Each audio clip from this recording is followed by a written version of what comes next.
Liyak, naglabas ng notice of abandonment sa mga housing units sa Barangay Ochando, New Washington. Aklan, wala pang naitatalang kaso ng tigdas batay sa PHO Aklan as of August 11, 2026.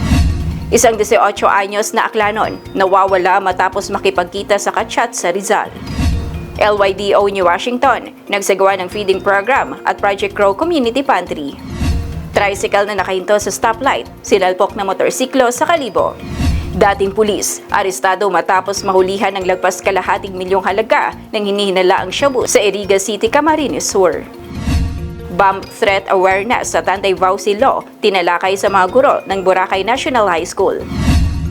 Distribution ng rice subsidy, isinagawa sa bayan ng Buruanga. Pag-install ng solar powered sa municipal building ng Tangalan, nagpapatuloy. Pasilong housing program ng Iloilo City, formal nang inilunsad. Bam Aquino, nagain ng panukalang 2,000 pesos kada buwan para sa mga PWD.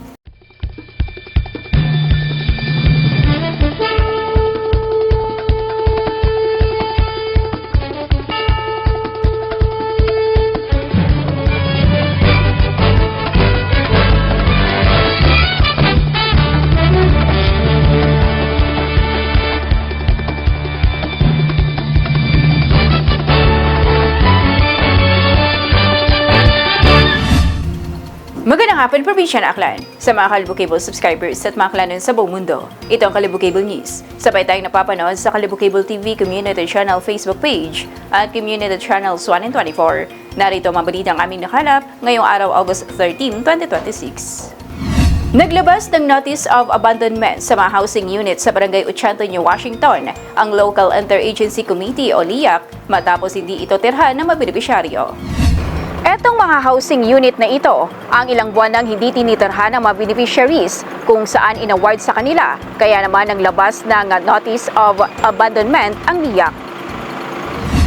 Ginapatiran to ron. Galing siyempre may term and condition na dirmam, or unit nga ron nga ginataw mo nga dapat kung i-awardan ka, ay imo nga istaran kita ron. Sa eksklusibong panayam ng Kalibo Cable News Team kay punong Barangay Honorable Rehenong Mabasa Jr. Nasa 1,800 ang mga housing units sa pabahay, kung saan ito lamang ay naglabas ng Notice of Abandonment ang Local Interagency Committee sa ilang mga housing unit. Sa makarmam totally mga 1,800 siguro ron. Nakasaad umano sa patakaran ng National Housing Authority na kailangang tirhan ng mga benepisyaryo ang kanilang na-award na housing unit. Yun, yung mga may unit na one story ay nag-react.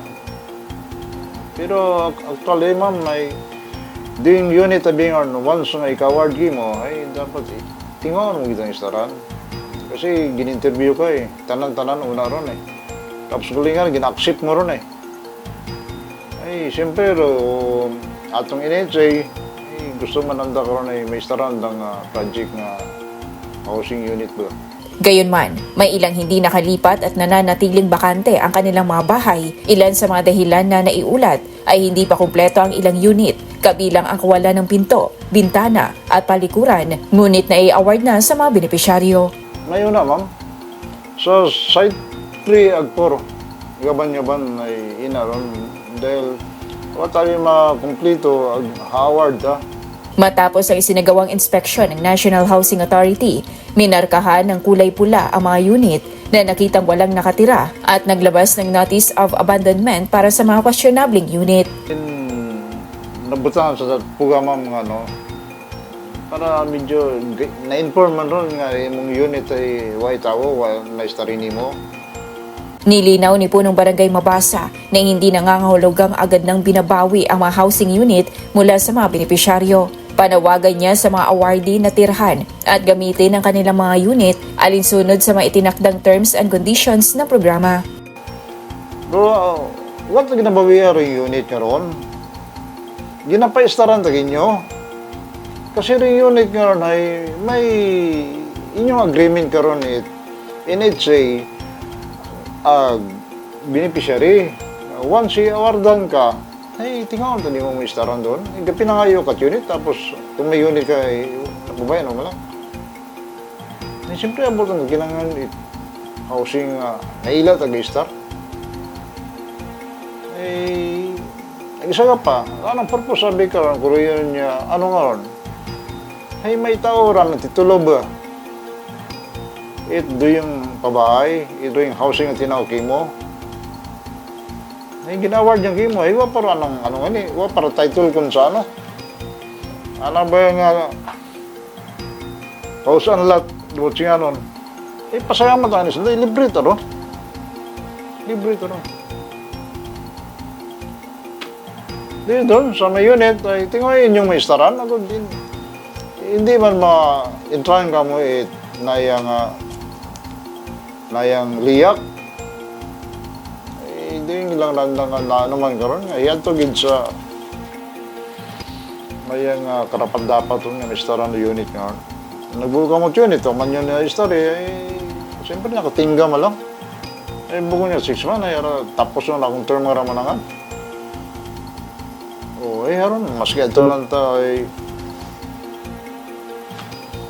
Di, tingnan niya nga mistaran Samantala, sinubukan ng aming team na makakuha ng pahayag mula sa local government unit ng New Washington hinggil sa issue, ngunit bigo kaming makakuha ng impormasyon. Mula dito sa Barangay Ochando, New Washington, ako sa RJ Briones at ito ang Kalibog Cable News. Aklan, wala pang naitalang kaso ng tigdas batay sa PHO Aklan as of August 11, 2026. May detail sa balitang yan, si Julian Rosales. Wala pang naitatalang kumpirmadong kaso ng tigdas batay sa pinakahuling ulat ng Provincial Health Office.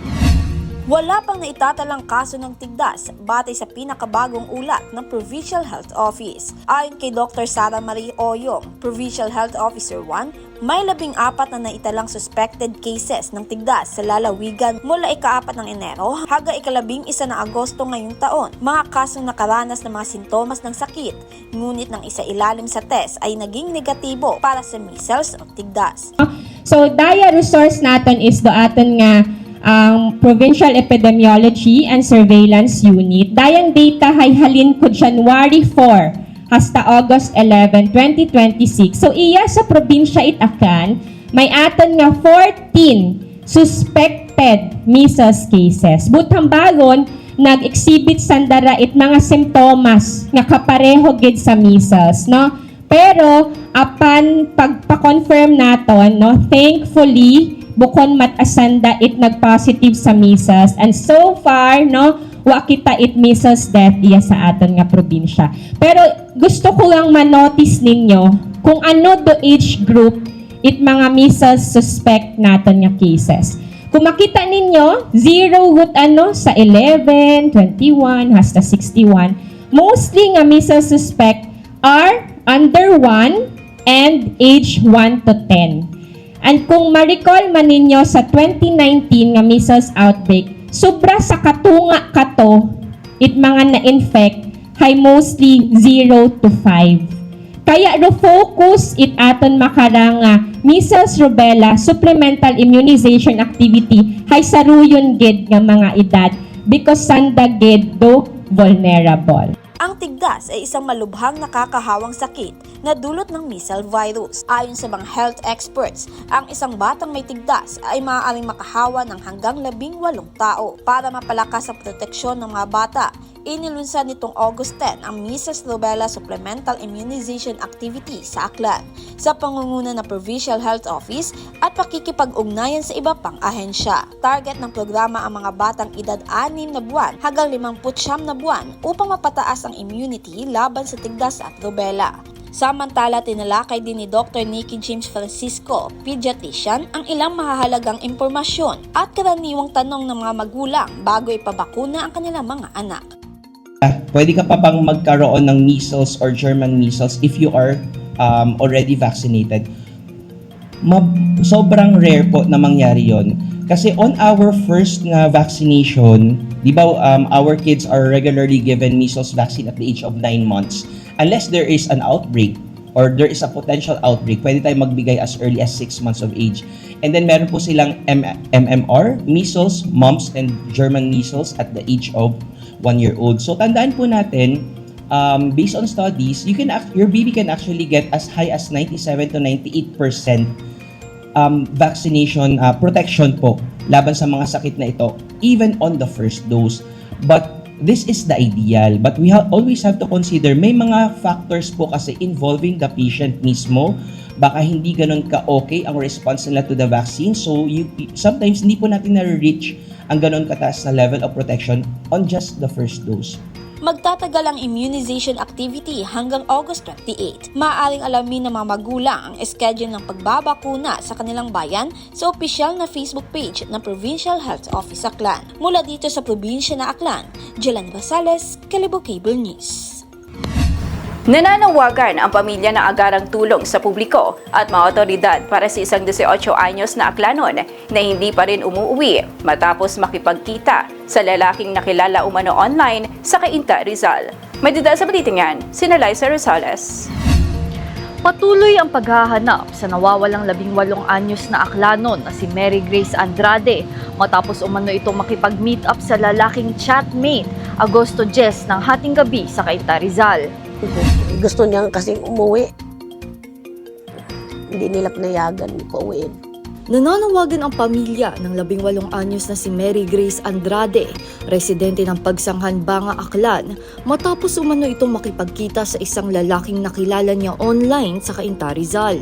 Ayon sa kanyang ina, hating gabi ng Agosto 10 nang umalis si Mary Grace mula sa kanyang tinutuluyan upang makipagkita sa kanyang online chatmate. Nung Lunes ng gabi, umalis siya doon sa bahay na pinagtatrabahuan niya. Hindi daw na siya nagpaalam.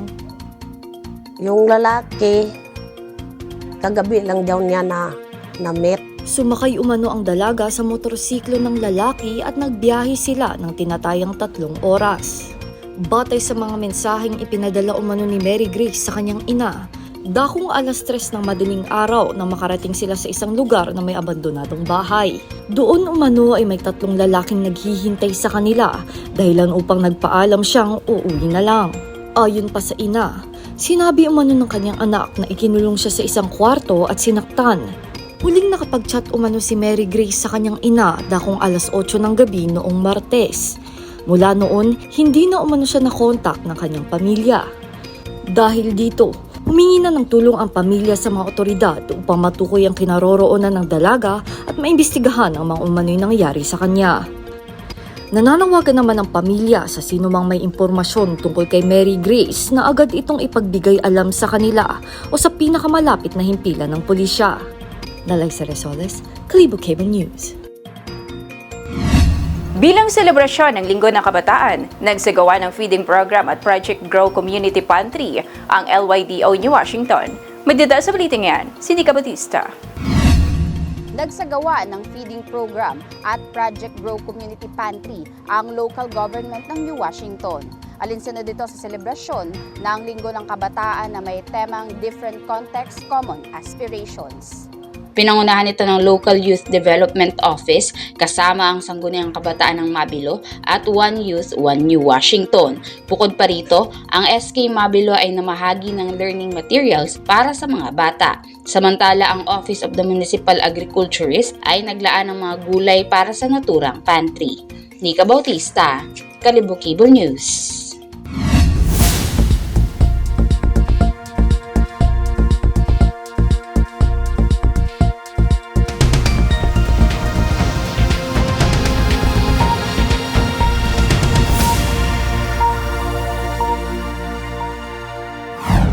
Sinalpok ng motorsiklo ang tricycle na nakahinto sa stoplight sa bayan ng Kalibo. Ospital ang bagsak ng 50 anyos na rider matapos sumalpok ang kanyang motorsiklo sa isang tricycle na nakahinto sa traffic lights sa kanto ng Maagma at Mabini Street, Kalibo kagabi, Agosto 12. Nagtamo ng sugat sa bibig ang rider na residente ng Numancia dahil sa lakas ng pagkakabangga. Ayon sa impormasyon ng Kalibo Municipal Police Station, nasa impluwensya ng alak ang rider nang mangyari ang aksidente. Dinala naman sa impilan ng Kalibo MPS ang 2 behikulo at ang driver ng tricycle para sa kaukulang investigasyon at disposisyon. Era Briones, Kalibo Cable News.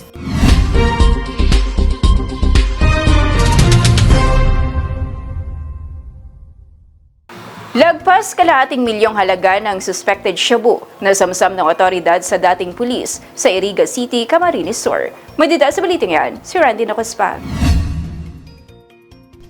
Arestado ang isang dating police officer na target-listed drug personality matapos masamsam ang tinatayang 80 gramo ng suspected shabu sa pagpapatupad ng search warrant sa Iriga City nitong Martes, Agosto 11. Kinilala ang suspect sa alias na Jurams, 43 anyos, may asawa at residente ng Zone 4, Dao Street, Barangay Santo Domingo, Iriga City. Ayon sa PDEA, dati itong police officer na na-dismiss sa serbisyo dahil sa awol o absent without office leave. Pinangunahan ng PDEA Camarines Sur Provincial Office ang operasyon, katuwang ang iba pang mga law enforcement agency.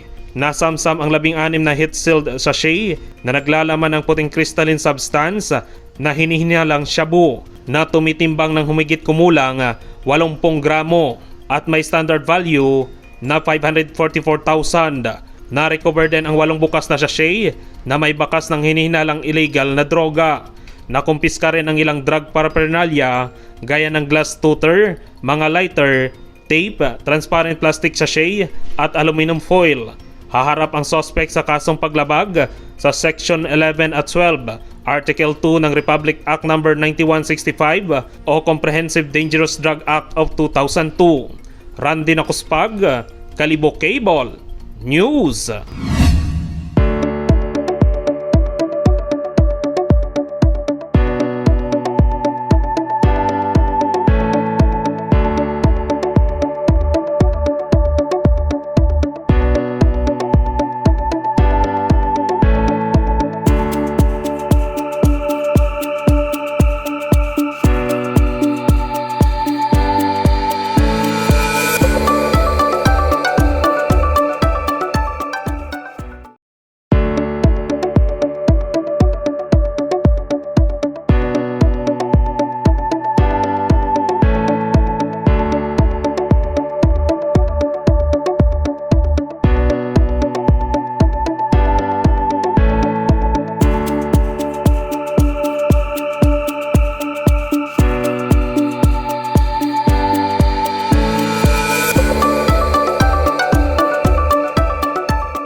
Upang mas maging handa at may alam ang mga guro at school personnel, nagsagawa ang Malay MPS ng Bomb Threat Awareness at Anti-Vowsy Law sa Boracay National High School.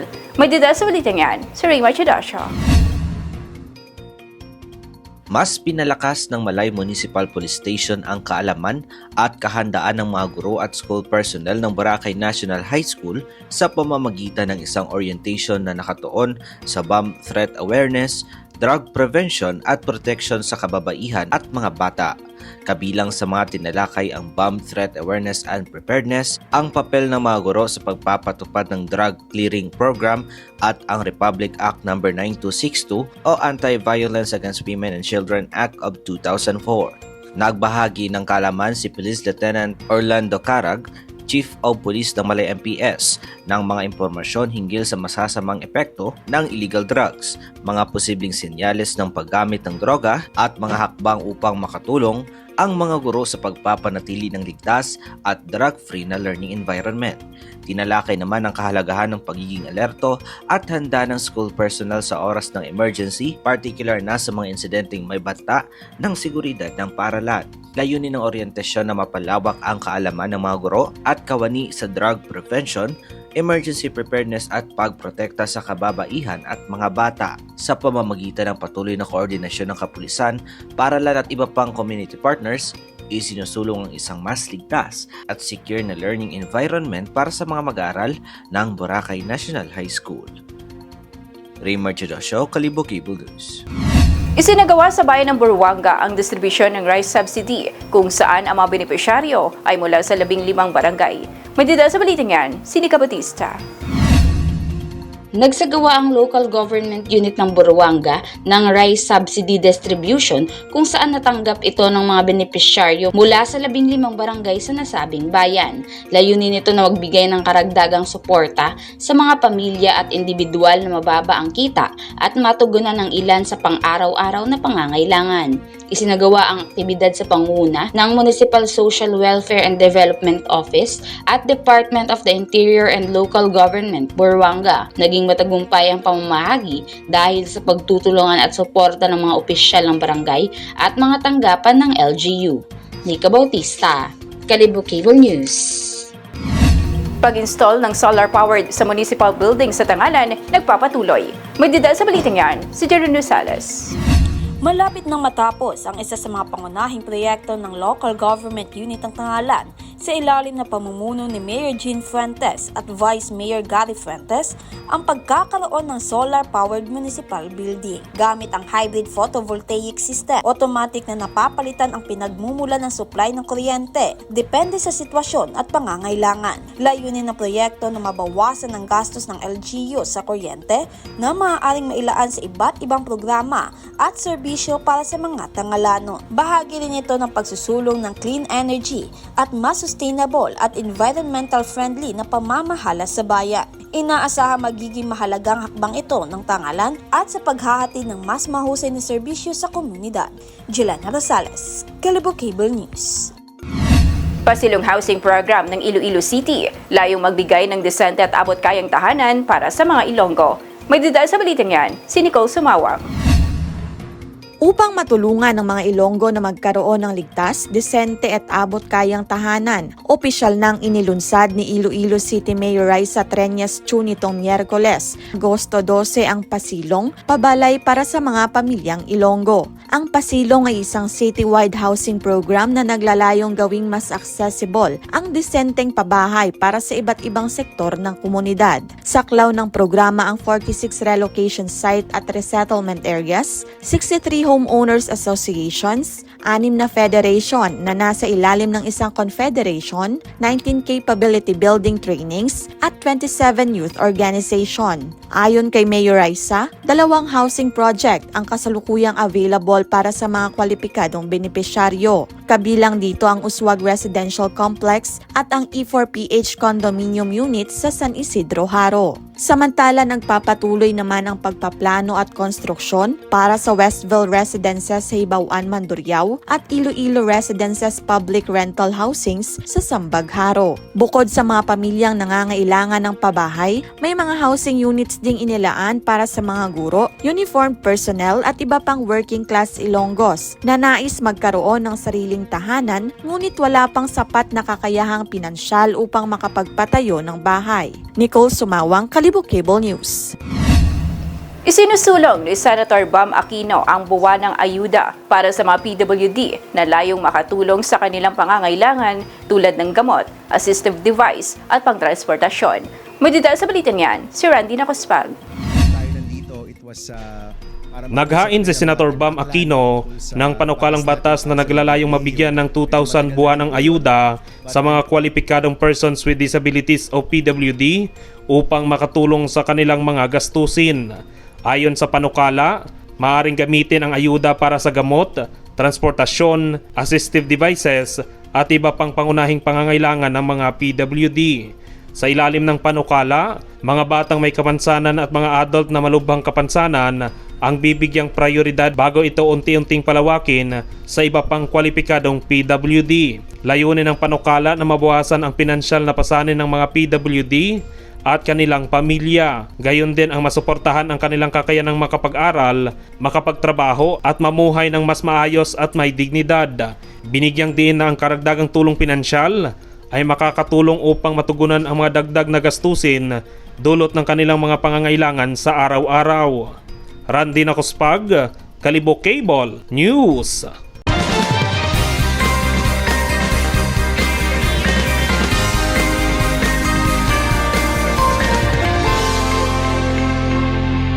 Ngayon naman, alamin natin ang lagay ng panahon sa probinsya ng Aklan at sa buong Western Visayas. May ulat si Maria Edith Leonor Silvestre mula sa Iloilo Doppler Radio Station, Pag-asa, Visayas.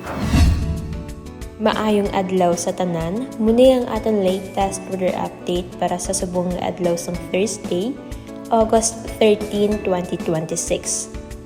As of 8 AM kaginang aga, ginomonitor natin nga si Tropical Storm Nangka, ngayara sa sagwa sang ating Philippine Area of Responsibility, ay orihin natin sa platan nga ang iya sentro ay yara sa may 2,755 km east-northeast of extreme northern Luzon. May maximum sustained winds ini nga 65 km per hour near the center kag gastanas nga up to 80 km per hour. Ang iya hulag ay pa northeastward at 20 km per hour. So ang nga bagyo nga ginamonitor naton ay wala man ni siya ti direktang epekto sa aton kag papalayo man ni siya sang aton nga Philippine Area of Responsibility. And then southwest monsoon ang padayon nga nagaapekto sa Luzon kag diri naman sa Western Visayas. Labi na gid ang province sa Baclan, Antique kag Capiz ay maga-eksperyensya sa magal-umo na kalangitan nga may mga laptalap ng mga pag-ulan pangalat kag panag-uob tugas ang southwest monsoon.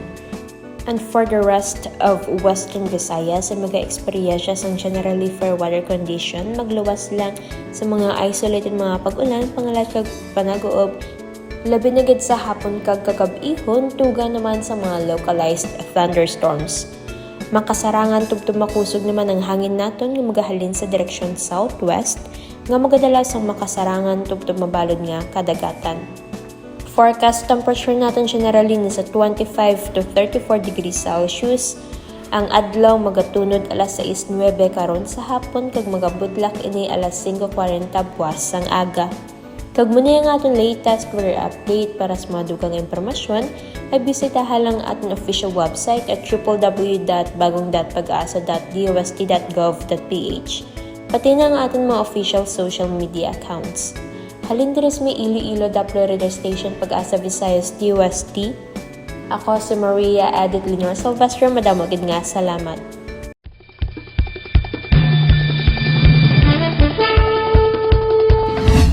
At iyan ang mabalitang nakalap ngayong araw. Maraming salamat sa iyong panonood. Ito sa Richie Briones at ito ang Kalibukibong News.